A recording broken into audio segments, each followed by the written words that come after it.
안녕하세요 여러분, 시옷입니다. 오늘은 함께 가계부를 써보려고 합니다.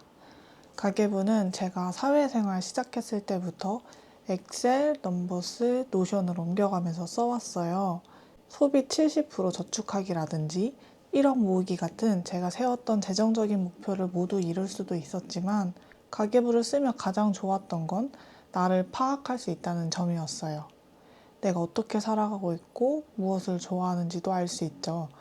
그리고 주체적인 삶을 살아갈 수 있게 도와줬어요. 영화 인타임 보면 시간으로 거래를 하잖아요. 커피 한 잔에 4분처럼 저는 우리도 시간으로 소비한다고 생각해요. 우리 시급, 월급 받잖아요. 커피 한 잔 마시려면 예를 들어 내 30분을 줘야 하는 거죠. 저는 가계부를 쓰면서 타이트하게 관리할 때보다 가계부를 쓰지 않을 때 대략 월 30만 원 더 썼어요.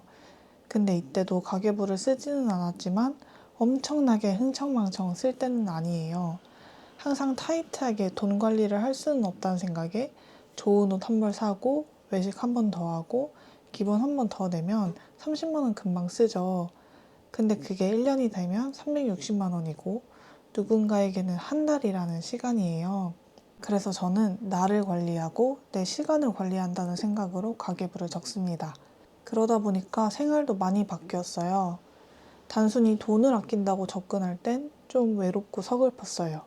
그런데 내가 나를 아끼기 위해 가계부를 적고 돈을 관리하니까 밖에서 쉽게 음식을 사 먹는 대신 나를 위한 건강한 재료를 구매하고 건강한 음식을 만들어 먹기 시작했고요.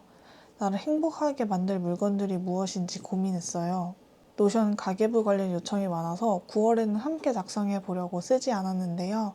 저는 보통 일주일에 한 번 몰아서 작성합니다. 가계부는 쓰는 게 아니라 보는 거라고 하죠. 그런데 다 써놓은 다음에 보고 생각하고 반성하는 게 저랑은 잘 맞지 않고 시간이 좀 아깝다는 생각이 들어서 저는 어플로 1차 관리하고 돌아본다는 개념으로 가계부를 씁니다. 제가 쓰고 있는 앱은 뱅크샐러드와 계좌 통합관리 앱입니다. 우선 뱅크샐러드는 여러 카드로 지출한 내역들을 잘 모아주고 카테고리별로 얼마나 지출했는지, 다가오는 금융 일정은 무엇이 되는지 등등 다양한 기능을 가지고 있어요. 그래서 저는 이 앱에 들어가서 현재 내 소비를 파악하고 다가오는 소비를 계획하고요. 가끔 10,000원이 왜 빠져나갔지? 언제 결제된 거지? 이렇게 할 때 있잖아요. 그런 걸 방지하기 위해 앱에서 메모를 남겨두기도 합니다. 지출 카테고리가 대부분 잘 설정되는데 그렇지 않을 때도 있어서 그런 걸 바꿔주고요. 그러면 나중에 가계부 쓸 때 더 편리합니다. 앱만 쓰면 물론 너무 편하지만 저는 굳이 불편하게 가계부를 작성해요. 앱을 매일 아니면 이틀에 한 번 들어가서 보고 수정할 거 수정하고 관리한다고 해도 이거는 나를 돌아보기보다는 내역을 분류하는 일에 더 가까워요.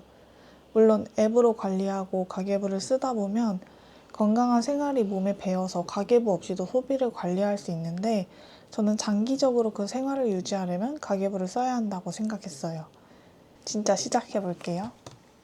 이게 제 노션 페이지고요. 저는 수입과 지출을 따로따로 관리하고 있습니다.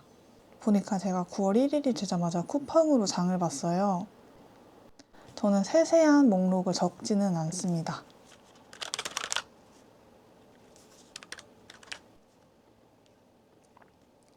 이렇게까지만.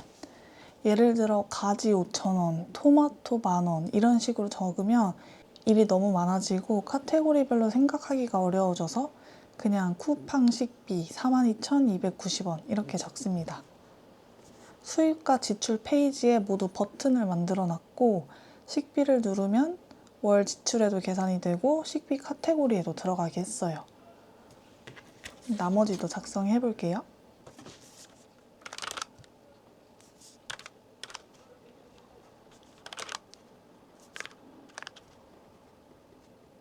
지금 보면 1일, 2일, 3일 모두 소비를 했는데 월 초에는 사려고 생각해 놓던 것들, 미뤘던 것들을 결제를 해요. 예를 들면 오늘이 9월 30일이에요. 장 보거나 선물 사거나 집에 어떤 용품이 필요하다 할 때 그게 당장 급한 게 아니라면 10월로 소비를 미뤄요. 장보기 같은 경우엔 일주일에 한 번 5만 원씩 사려고 하는데 인테리어 소품이나 아니면 개인적으로 갖고 싶은 물건은 정말 미루고 미뤄서 삽니다. 한 달 예산을 저는 70만 원으로 잡았는데 거기서 너무 크게 벗어나지 않으려고 노력하다 보니까 월 초에 사고 싶은 거 사고 다음 달에 사야지 하고 미루다 보면 내가 정말 그 물건을 사고 싶은 건지 판단할 수 있어요. 이 일에는 가스비, 주민세 냈고 이거는 비누홀더를 샀는데 이름이 백케이 코리아다 보니까 커피 음료로 잘못 인식했어요. 이거를 나중에 봤다면 가격도 카페에서 나올 만한 금액이라 커피로 잘못 입력했을 것 같아요. 상품명을 제가 밑에 써놔서 다행이에요. 카테고리를 옮겨줄게요. 앱에서는 카테고리를 생필품으로 저장을 했는데 저는 그냥 노션에서는 쇼핑으로 해둘게요.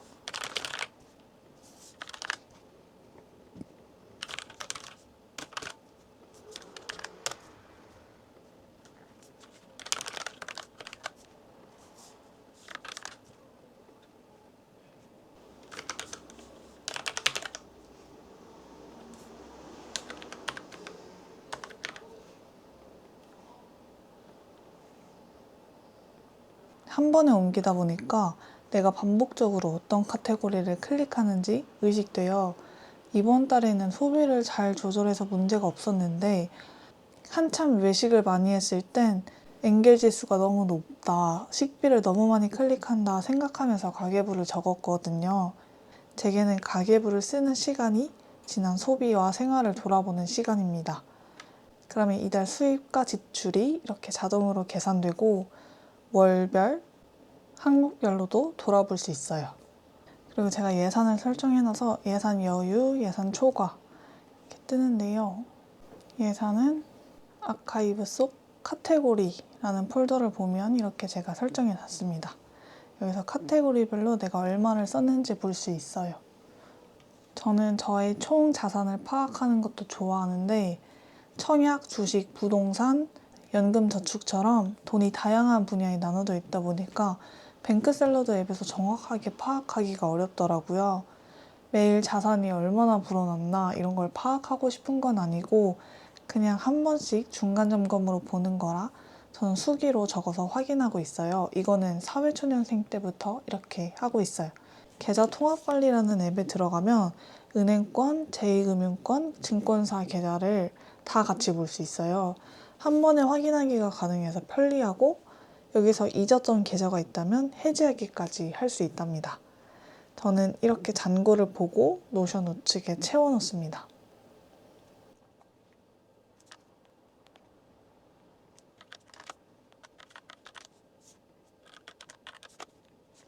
이런 식으로. 그러면 현재 자산에 바로 반영이 돼요.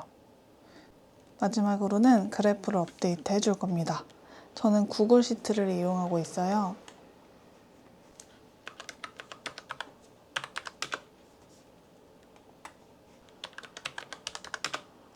세로 거침을 해주면 9월 거가 반영돼 있죠.